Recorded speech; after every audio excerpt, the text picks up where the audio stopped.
the mind to rove and scan in a much more expansive domain of information than is normally the case. I mean, if you don't smoke cannabis, you may spend your evening balancing your check account.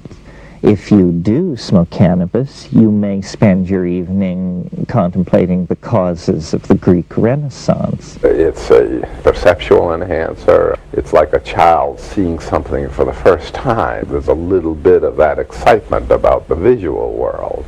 It enhances the appreciation of music and the graphic arts.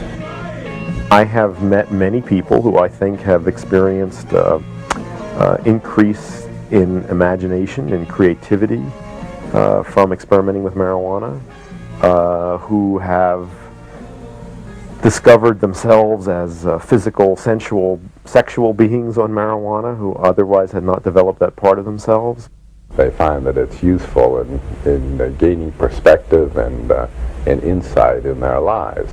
Marijuana creates a receptive, suggestible state which could facilitate certain kinds of therapy. It often increases people's access to their own unconscious, to the images that they have in their mind, to their dreams, to feelings which they might not be aware of. So I think it could be in the right hands an aid to therapy. Not everybody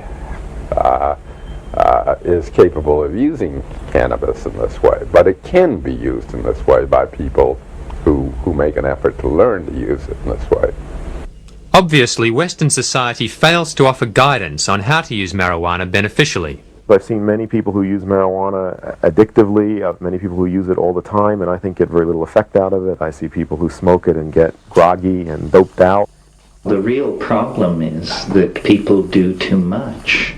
They don't understand that the best way to do cannabis is approximately once a week. The desire to have altered states of consciousness is basically healthy and normal.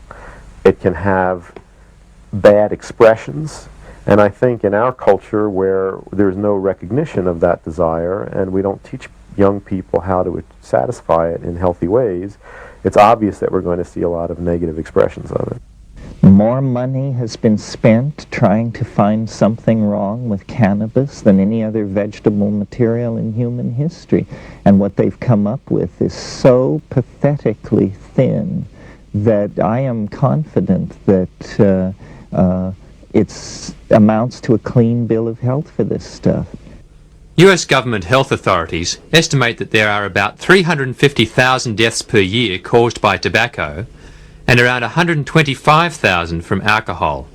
This does not include alcohol's involvement in 50% of all road fatalities and 65% of all murders. There are 14 to 27,000 deaths from legal medicines, and over 1,000 of these have been recorded as overdoses of aspirin. There are around 5,000 deaths from illegal drugs, while ailments related to caffeine kill up to 10,000 people per year. But there have been no deaths attributed to marijuana. Cannabis is not a health problem. The problem is that it promotes social values and attitudes which are unwelcome in capitalist market-based society. It's just that simple. A drug like coffee with a horrendous health profile compared to cannabis is completely welcomed into the marketplace and the home and the lifestyle of modern people. This is simply that we value certain states of mind and we fear and suspect others. And this is based entirely on value systems that are inculcated from above.